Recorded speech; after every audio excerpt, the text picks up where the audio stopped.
नमस्कार। आज है दिवाली का दिन। आप सभी को दिवाली की बहुत बहुत शुभकामनाएं। मेरी तरफ से भी दिवाली की हार्दिक शुभकामनाएं सभी लोगों को। संजीत भाई, मैं जानना चाहूँगा आपसे कि क्या मान्यता है दिवाली को मनाने का। हर धर्म में अलग अलग रूप से मान्यताएं प्राप्त है हमारी दिवाली को लेकर। जी। जैसे हमारे हिंदू रिवाज में राजा राम जी 14 वर्ष का वनवास काट के वापस अयोध्या आए थे। अच्छा। तो उनका स्वागत करा गया था। अच्छा जी। दीपक जला के उनकी प्रजा ने स्वागत करा था।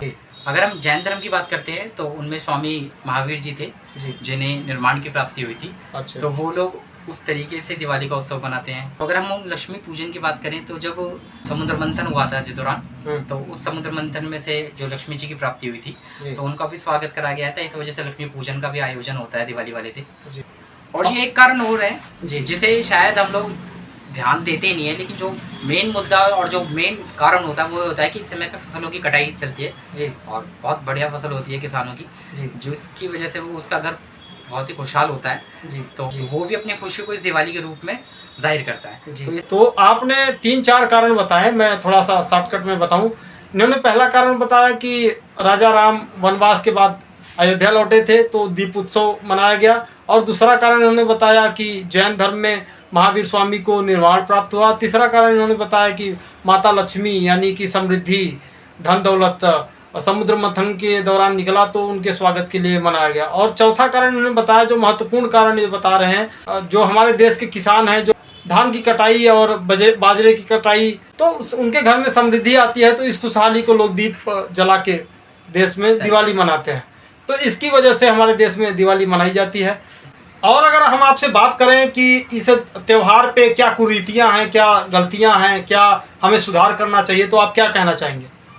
देखिए जी, सुधार करने की तो हर त्यौहार पे बहुत ज़रूरत है हम लोगों को जी, क्योंकि हम अपने त्योहारों को त्यौहार की तरीके से मनाते नहीं है और इन चीज़ों को पता नहीं किस रूप में मोड़ देते हैं त्यौहार बनाते समय। जैसे दिवाली के दिन लोग बार जुआ बहुत खेलते हैं। अच्छा जी। अब ये इन लोगों ने रीति रिवाज बना दिया कि दिवाली है तो जुआ खेलना ही खेलना है। अच्छा। ऐसा नहीं है, रीति रिवाज है कि जो दिवाली आ रही है तो जुआ ही खेलना है। ये लोगों ने अपनी मानसिकता उस रूप से धार ली है। और दिवाली वाले दिन तो हमारे भारतवर्ष के अंदर काफ़ी ज़्यादा है तांत्रिक, काले जादू, इन चीज़ों का उठाव ज़्यादा हो जाता है। अच्छा, तो आपका कहना था कि हमारे देश में इस पवित्र त्योहार के दिन तंत्र मंत्र, जादू टोना, ये सारी चीज़ की जाती है। मैं तो ये कहूँगा कि ये सारी अंधभक्त और अंधविश्वास वाली चीज़ें हैं। वैसे तो इस पर विश्वास नहीं करा जाए तो ज़्यादा बेटर है जी।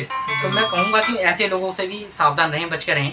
बहुत अंधविश्वास है हमारे भारत के अंदर, लेकिन आँख बंद करके हम लोग किसी भी बाबा पे, किसी भी पंडित पे या किसी भी ऐसे व्यक्ति पे विश्वास कर लेते हैं जो हमारा नाजायज़ फ़ायदा और गलत फ़ायदा उठाता है। अगर हमारा घर किसी कारणवश किसी दुखदायी समय से गुजर रहा होता है तो हम लोग बहुत जल्दी अंधविश्वास करके किसी पंडित पे, किसी तांत्रिक को बुला के अपने घर में किसी प्रकार का झाड़ फूँक या कुछ करवाने लगते हैं। इन सब चीज़ों से दूर रहें तो ज़्यादा बढ़िया है। उसका विश्वास है और आपका अंधविश्वास है, इस चक्कर में आप लोग उसका साथ देते हैं और वो आपका फ़ायदा उठाता है। तो ऐसे लोगों से भी सावधान रहें आप, मैं तो यही कहना चाहूँगा। और मैं फिर से ये कहना चाहूँगा, दिवाली का उत्सव है जी, हंसते रहिए, खेलते रहिए और दिवाली का त्यौहार अच्छे से मनाइएगा।